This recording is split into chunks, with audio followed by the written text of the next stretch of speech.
अब हम cross product पर बेस्ड न्यूमेरिकल करेंगे। इसमें लिखना है if vector A equal to 2i cap plus J cap plus K cap and vector B equal to minus I cap minus J cap plus 2k cap, then find vector A cross vector B.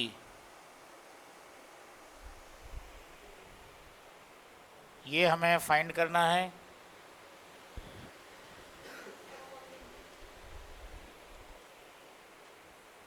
ठीक है, तो यहाँ पर ए cross B देखो कैसे find करेंगे।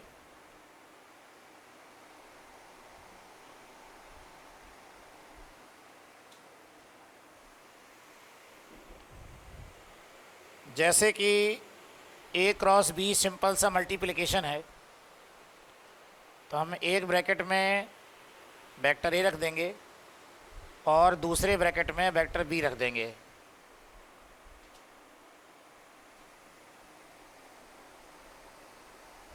To I cap plus J cap plus K cap cross vector B में ये लिख दिया।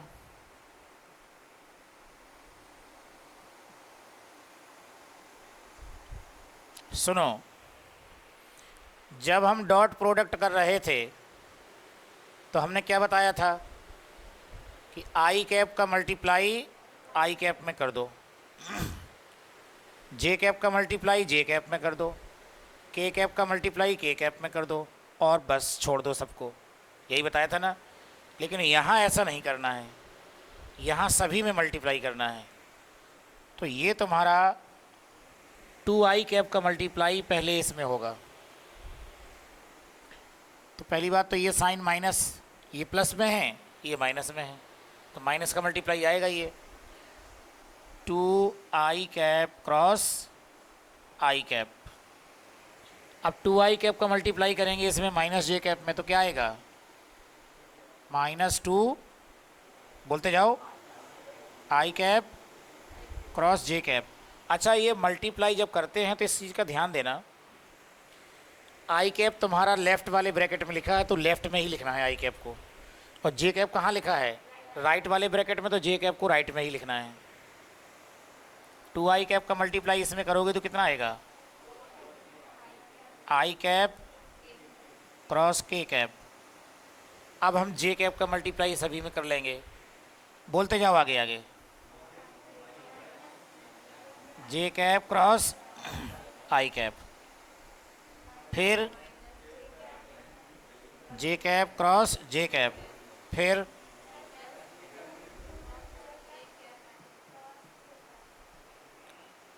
अब हम इस के कैप का मल्टीप्लाई करेंगे तो ये तुम्हारा आ जाएगा minus K cap cross I cap minus K cap cross J cap plus 2k cap cross K cap. अब बताओ जरा, मैंने I cap cross I cap की वैल्यू क्या बताई थी, 1 बताई थी? नहीं बताई थी, 0 बताई थी।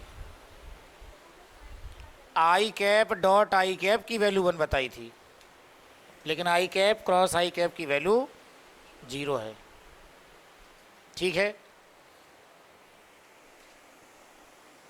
-2। अब बताओ आई कैप क्रॉस जे कैप की वैल्यू क्या बताई थी मैंने, फिर बताओ आई कैप क्रॉस के कैप बताया था क्या,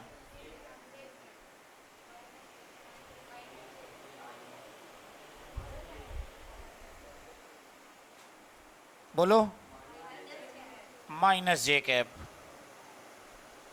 जे कैप क्रॉस आई कैप का क्या होगा? प्लस के कैप की minus K cap? Minus K cap. जे कैप क्रॉस जे कैप का क्या होगा? जे कैप क्रॉस के कैप का? आई कैप की माइनस आई कैप? माइनस नहीं। अच्छा ठीक है, फिर ये minus K cap cross I cap को क्या लिखोगे? जे कैप लिखोगे। के क्रॉस जे को क्या लिखोगे? Minus I cap. और के कैप क्रॉस के कैप को? अब देखो ये क्या बचा, ये तो जीरो हो चुका है। ये होगा -2 के कैप माइनस 4 जे कैप प्लस के कैप, हुआ ना? ये कितना? 2 आई cap minus J cap plus आई कैप। बस ये तो जीरो हो चुका है। अब सबसे पहले हम आई कैप वालों को लिखेंगे। क्या हो गया ये? 3 आई कैप, आई कैप ये 2 आई कैप 3 आई कैप हो गया। जे कैप कितना हो गया? -5 J cap minus K cap. तो इस तरह से हमारा vector A cross vector B आ गया। ओके, नोट कर लो। अब मैं इसका एक अल्टरनेट मेथड भी बताऊंगा। तो तुम्हें करना यह है कि बीचों बीच पेज के ओ आर लिख दो। दूसरा मेथड मैं बता रहा हूं।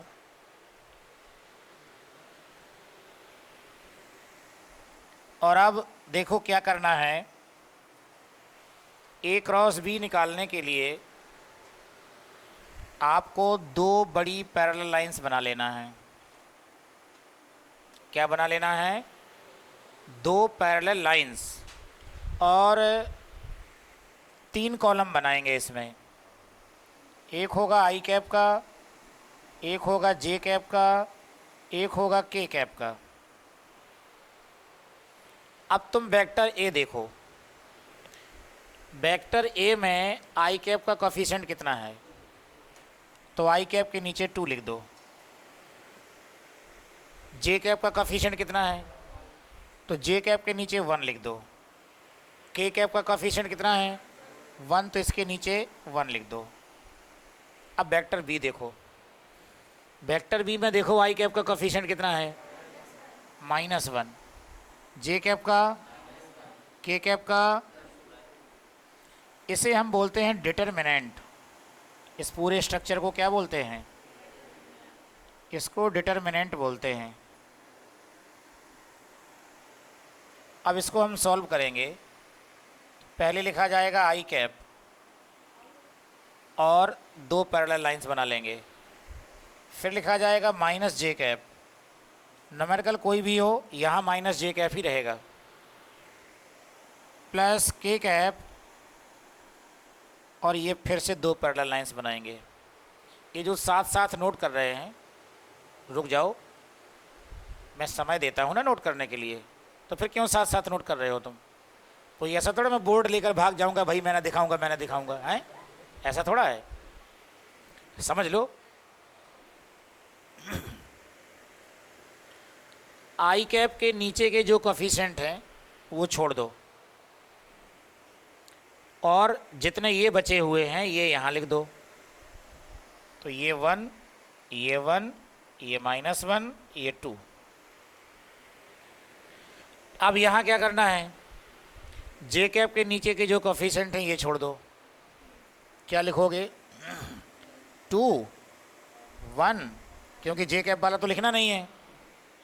फिर आई कैप के नीचे क्या है? -1, 2। अब किसके नीचे वाले छोड़ देंगे? अब के कैप के नीचे वाले छोड़ देंगे। ये वाले छोड़ दो, तो ये लिखने पड़ेंगे 2, 1। अब तुम्हें करना है क्रॉस मल्टीप्लाई। पहले यूँ किया जाएगा ऐसे। कितना आएगा इसका? 2 आएगा। फिर माइनस लगा दो, अब यू मल्टीप्लाई करो, कितना आएगा? -1।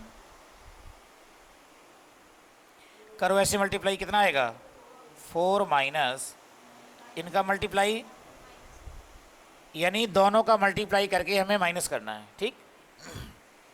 प्लस के कैप, बोलो कितना आएगा इसका? -2 माइनस ये माइनस माइनस क्या हो गया? प्लस, तो 3 बन जाएगा ये। तो ये तुम्हारा आई कैप और ये हो गया 3 माइनस जे कैप, ये क्या हो जाएगा? ये 5 प्लस के कैप, और ये कितना हो जाएगा? -2 + 1, तो ये -1 आएगा ना। बस फिर ये आंसर आ गया। देखो 3i कैप ये लिखा है, 5j कैप ये लिखा है, और माइनस के कैप यहाँ से आ गया। ओके, अब नोट कर लो।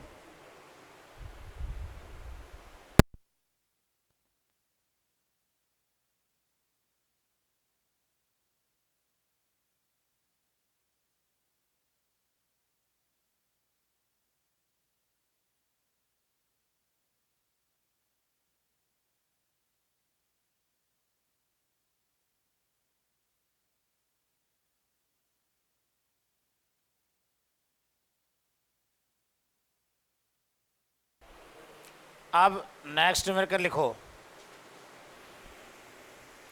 पहले तो यही पूरा लिख लो।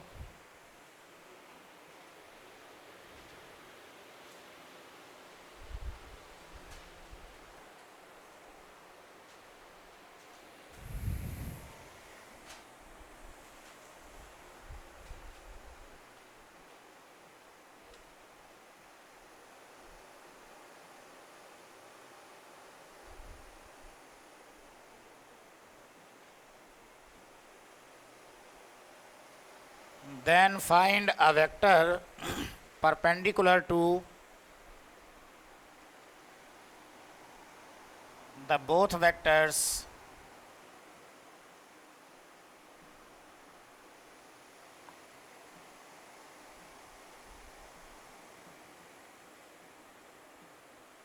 ये पूरा क्वेश्चन है।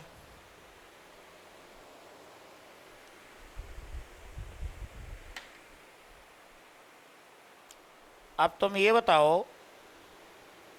हमें क्या फाइंड करना है। एक ऐसा वेक्टर फाइंड करना है जो वेक्टर ए पर भी परपेंडिकुलर होगा और वेक्टर बी पर भी परपेंडिकुलर होगा। तो मैंने तुम्हें पढ़ाया था कि वेक्टर ए, ये वेक्टर ए है, ये वेक्टर बी है, इसका क्रॉस मल्टीप्लाई अगर कर दें तो हमें मिला वेक्टर सी। और ये जो वेक्टर सी होता है ये ऐसा होता है, यानी ये ए के भी परपेंडिकुलर है और बी के भी परपेंडिकुलर है, दोनों के परपेंडिकुलर है। तो कभी भी तुम्हें ये निकालना हो perpendicular to the both vectors A and B, इसका मतलब है कि हमसे ए क्रॉस बी कराया जा रहा है। तो ए क्रॉस बी करने से जो भी वेक्टर मिलेगा वो वेक्टर ए के भी परपेंडिकुलर होगा और बी के भी परपेंडिकुलर होगा, ठीक है। तो इसमें लिखना है तुम्हें suppose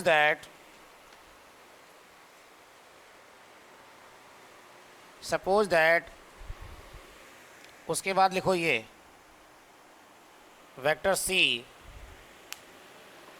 is perpendicular to the both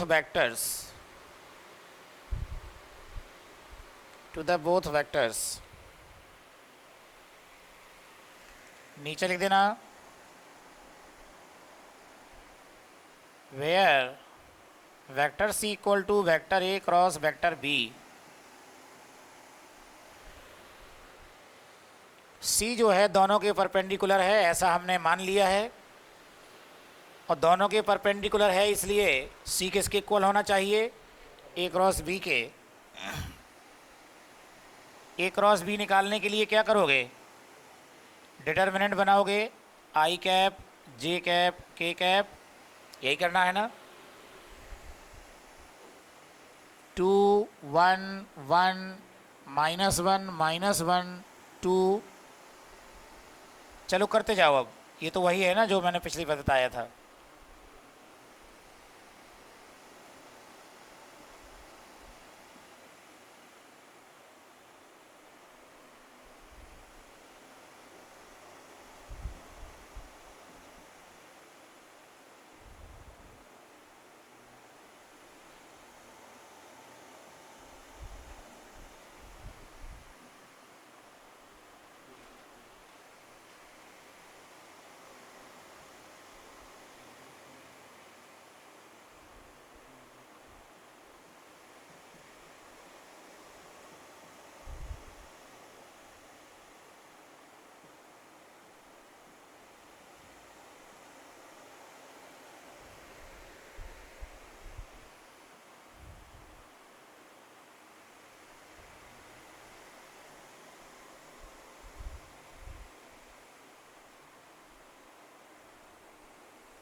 तो ये आंसर हो गया।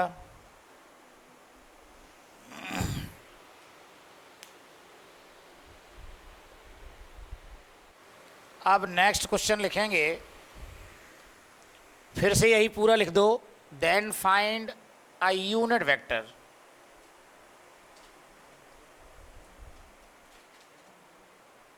Then find a unit vector, यहां पर यूनिट वर्ड लिख देना।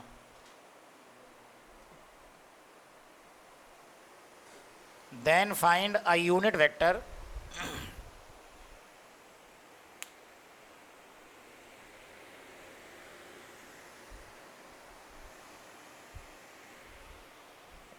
ये पूरा लिखना है।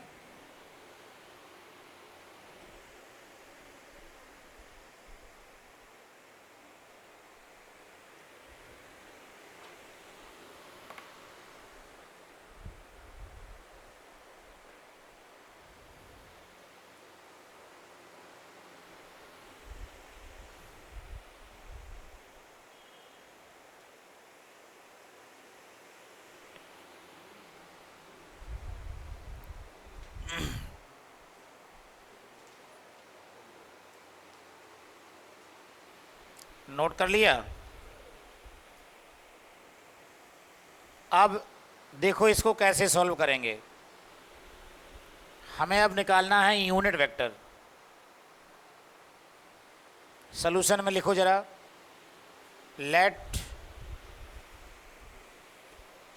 Late vector C be perpendicular,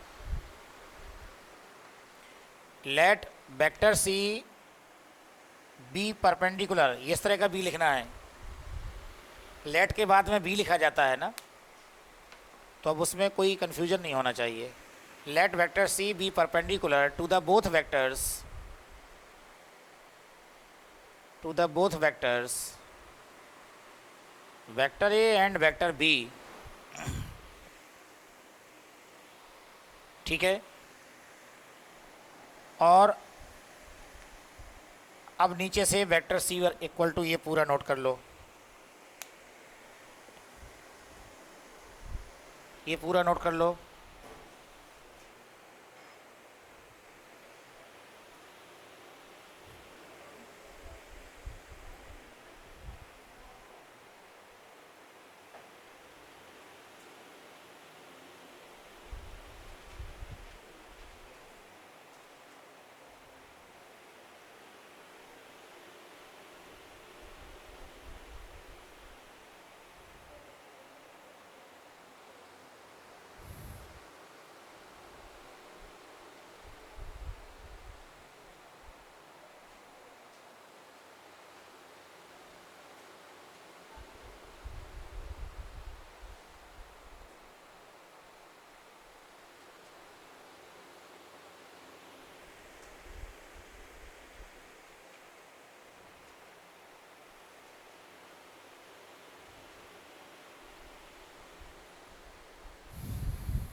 देखो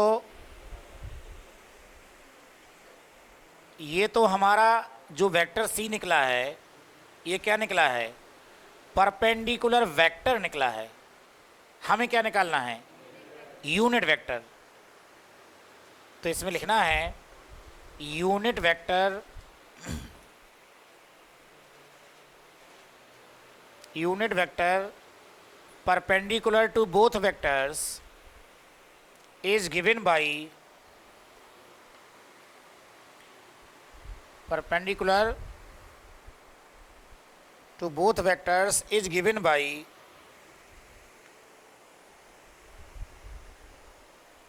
ये फार्मूला होता है इसका n cap equal to vector C upon mod of vector C. ये इसका फार्मूला होता है।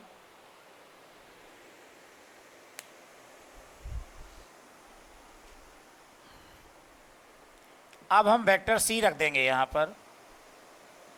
वेक्टर सी की जगह पर हो जाएगा 3i cap minus 5j cap minus k cap, और मॉड जब निकालेंगे तो देखो मॉड कैसे निकाला जाता है। आई कैप का जो कोफिशिएंट है उसका स्क्वायर प्लस जे कैप का जो कोफिशिएंट है उसका स्क्वायर प्लस के कैप का जो कोफिशिएंट है उसका स्क्वायर। इस तरह से मॉड निकाला जाता है। मॉड का मतलब होता है लेंथ। तो 3i cap minus 5j cap minus k cap upon under root, ये 25 हो गया, ये 9 हो गया। 25 और 9 कितना हुआ? और ये तो 35 हो गया। अब 35 को सभी के नीचे डिवाइड करके लिख देंगे। 3/√35 आई कैप माइनस 5/√35 जे कैप माइनस 1/√35। इसके साथ कुछ नहीं था ना, तो 1 हो जाएगा। ये तुम्हारा यूनिट वेक्टर हो गया। ओके, न्यूमेरिकल लिखेंगे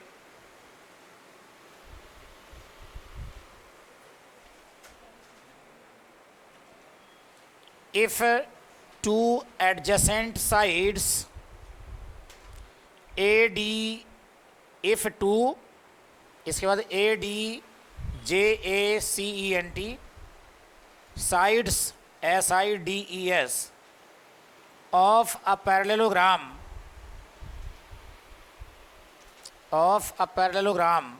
are,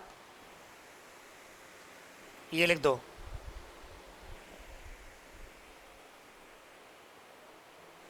आर ये एंड ये, लास्ट में हम मीटर लिख देना, मीटर, मीटर यानी ये नंबर्स मीटर में है सभी।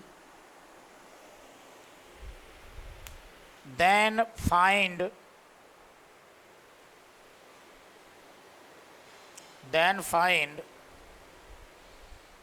It's area, then find its area.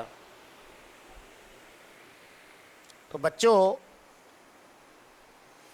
Area के लिए याद रखना, कभी भी पैरेललोग्राम का एरिया निकालना हो तो जो उसकी एडजेसेंट साइड्स होती हैं उनका क्रॉस प्रोडक्ट कर दिया करो।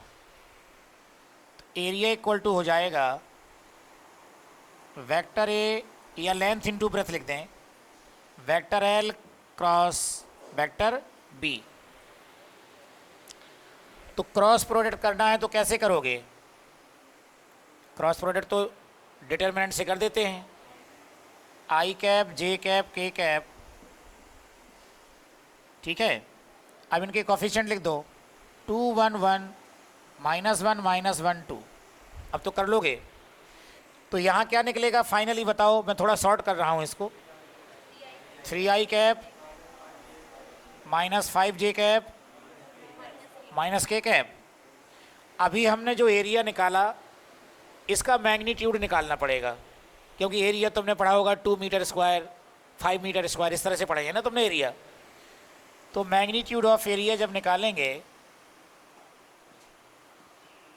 मैग्नीट्यूड ऑफ एरिया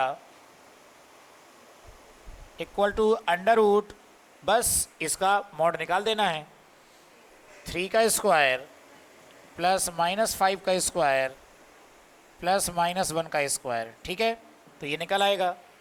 कभी कभी वो ट्रायंगल का एरिया भी निकल आया करता है।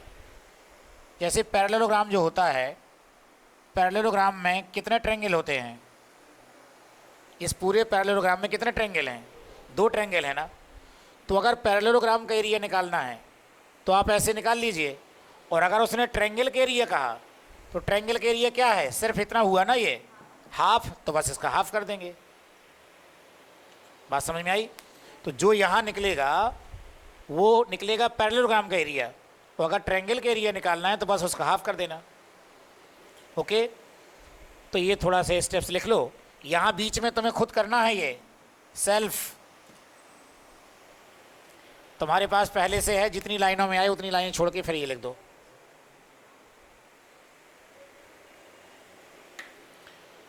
क्लियर?